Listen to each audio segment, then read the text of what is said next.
Want to know how to find and get the best affordable roof repair installation in one day? And without dealing with shady roof repair companies? This is a challenge because some roofing companies use pushy methods and sales tactics that can leave you, the homeowner, with a poor quality and expensive roof repair bill. Here are 5 questions that you should ask to help you identify a reputable roof repair company. 1. What types of roofing do you install? 2. Do you offer financing? 3.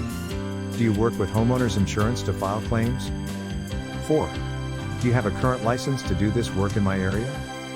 5. Can you give me 2 or 3 references to check?